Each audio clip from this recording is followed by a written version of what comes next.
Question number 6 है, in the given figure, ये figure दिया हुआ है, angle 1 and angle 2 are supplementary angles. दो एंगल्स हैं इसमें 1 एंड 2, ये सप्लीमेंट्री हैं।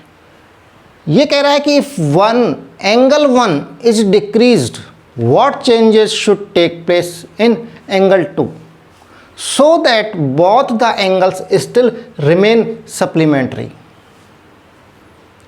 समझ में आ गया कि ये एंगल्स अभी सप्लीमेंट्री हैं, यानी दोनों जो एंगल्स हैं, यदि मैं आपको ये कहूं ये दो रेज हैं,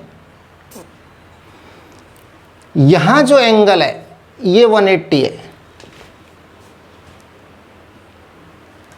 तो ये एंगल, ये रेज तो हमारी यहीं रहनी चाहिए एक सीध में। केवल एक जो कॉमन रे है, कॉमन जो आर्म है, उसको हमको मूव करना है। जैसे घड़ी की सुई मूव होती है ना, इस तरह से मूव करना है। किस तरह मूव करना है, ये भी यहाँ पर है। ये देखिए ओ, इसको पॉइंट नाम दे दूँ, ये ए हो गया एंड ये बी हो गया। तो ओ ए को मूव किया मैंने, यहां मूव कर दिया, तो क्या हुआ, एंगल 1, ये एंगल 1, ये एंगल 2, ये मूव करते ही क्या हुआ, एंगल बढ़ गया, ये 2 एंगल ज़्यादा बड़ा हो गया, एंगल 1 कम हुआ। ये एंगल देखिए ये डिक्रीज हो रहा है जब सुई हम राइट से लेफ्ट घुमा रहे हैं। जब इस आर्म को हम राइट से लेफ्ट घुमाते हैं तो क्या होगा, एंगल 1 डिक्रीज होगा, कम होगा, और एंगल 2 इंक्रीज होगा। जैसे यहाँ कर रखा है मैंने, सेकंड ये फिगर देखिए आप कि ये तो अनचेंज्ड हैं, ये जो दो रेज हैं ये बिल्कुल कांस्टेंट रहेंगी, रिमेन अनचेंज्ड रहेंगी, इनकी पोजीशन नहीं बदलती है, और केवल पोजीशन बदलेगी ओसी की। ओसी को घुमा रहे हैं, और जैसे जैसे घुमा रहे हैं तो ये जो एंगल 1 की पोजीशन है, देखिए 1 जो है वो डिक्रीज हो रहा है, और उसके डिक्रीज होने से क्या आ रहा है, क्या फर्क पड़ रहा है, एंगल 2 ये इंक्रीज हो रहा है। यहां देखिए तीसरे फिगर में, जब इस ओसी को और मूव किया लेफ्ट की तरफ, सेंटर ओ है, कॉमन वर्टेक्स कौन सा है, ओ, और इसको हम ओ ए की तरफ ला रहे हैं ओ बी से, तो एंगल लगातार डिक्रीज हो रहा है, और जैसे जैसे एंगल 1 डिक्रीज हो रहा है तो एंगल 2 इंक्रीज हो रहा है।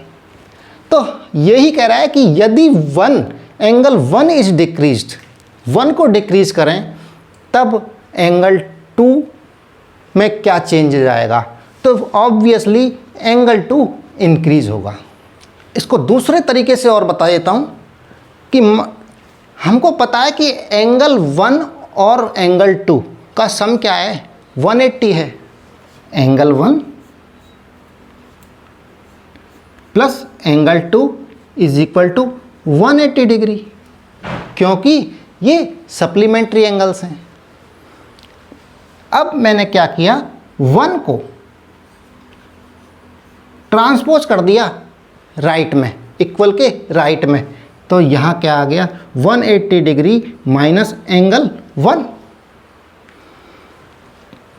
अब एंगल 1, मान लीजिए कि एंगल 1, पहले फिगर को देखिए, एंगल 1 था 150 डिग्री, तो 180 माइनस 150 रख दिया, तो एंगल 2 क्या आ गया, एंगल 2 की वैल्यू क्या आ गई, 30 डिग्री आ गई ना, 30 डिग्री। अब नेक्स्ट में क्या किया मैंने कि एंगल 1 से इस रे को मूव किया, मूव करके और एंगल 1 को ले आए 80 डिग्री पर, कम कर दिया एंगल 1 को, तो 80 डिग्री में क्या आएगा, angle 2 is equal to 180 minus angle 1 की मान क्या रखें, वैल्यू 80 डिग्री, 80 डिग्री। तो एंगल 2 की वैल्यू क्या आ गई, 100 डिग्री। और यदि इस रे को, ओसी को और मूव कर दे राइट से लेफ्ट और दबा दिया, कितने पे दबा दिया कि ये जो एंगल है ये डिक्रीज हो गया टू 45 डिग्री पर आ गया एंगल 1। तो एंगल 2 कितना आ जाएगा, 180 minus 45 degree is equal to 135 degree. तो आप देखिए यहां पर कि जब एंगल 1 150 डिग्री था तो एंगल 2 30 डिग्री था, और जब एंगल 1 को डिक्रीज किया 80 डिग्री पे लाए तो एंगल 2 30 से 100 पे आ गया।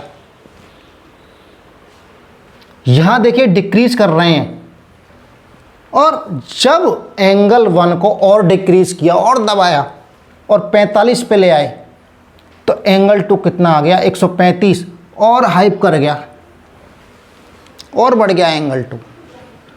तो इससे प्रूव क्या हो रहा है कि यदि ये सप्लीमेंट्री एंगल्स हैं 1 एंड 2, तो एंगल 1 को यदि डिक्रीज करेंगे तो एंगल 2 इंक्रीज हो जाएगा। कंडीशन क्या है कि both the angles still remain supplementary, angles supplementary ही रहने चाहिए।